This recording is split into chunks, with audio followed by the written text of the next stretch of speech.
Welcome back to the Pollination Place here at 312 North Main in Phoenix. My name is Christina Lefevre and I'm president of Pollinator Project Rogue Valley, and I'm really excited to tell you about the third plant that's blooming here in our frontscape. Today is June 27. It's about a month after we were here the last time. And I'm willing to bet that the plant that I'm going to talk to you about today, you have not ever heard of, and you probably haven't seen it before. But before we talk about today's plant, I would like to show you the plant we talked about last time, which is the Penstemon Homeless. So here we are. This is the Penstemon Homeless. We visited this about a month ago, and you can see that it is still blooming for the pollinators. In fact, this morning when we got here, there were two big carpenter bees fighting over these blossoms. And here's another one coming on. And then I just want to point out this beautiful stalk that we had looked at about a month ago that is now seed pods. This is almost as fabulous as the blossoms themselves. And something important to point out, this is not a cultivated plant. This is a native plant.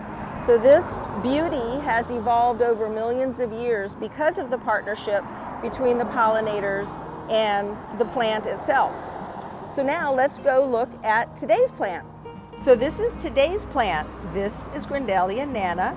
It's a name I love to say. That's the Latin.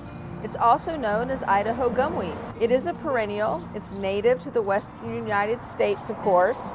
There are about 15 species of Grindelias in the United States, and they do provide benefits to humans as well as to pollinators. So I wanted to point out a few things here. Notice how many buds are still unopened. They haven't yet become flowers. So we are going to be able to enjoy this plant and its beautiful yellow flowers for several more months. And then I wanted to show you how this plant sort of glistens.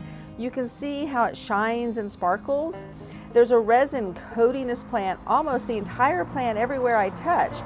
It's like it's sticky, and it gives the plant a certain aroma.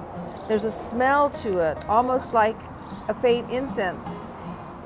But it's not coming from the flowers per se. And then looking close up, I think it's really a fascinating flower. And you'll see that the bud has all these spikes. These are known as bracts, B-R-A-C-T-S. And then as the flower itself, the flower head comes out, then the bracts start to curl down.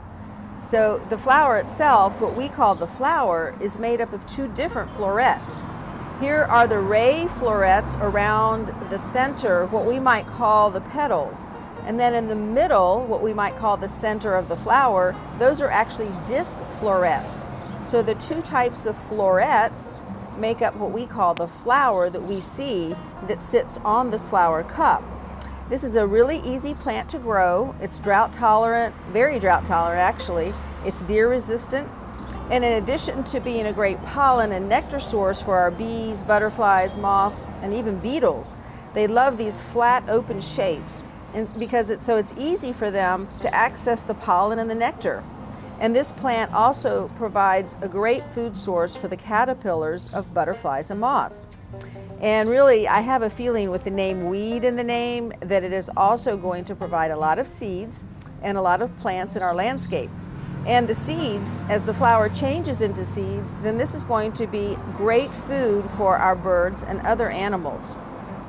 And I'd like to point out to you now this beautiful post. As you can see, we have several here in our frontscape now marking the plants, and I'd love to give a big shout out to Phil Lanny, who is working with us as a volunteer to create these posts for our plants to identify them. So I hope you have enjoyed this video today about one of my favorite plants, the Grindelia Nana.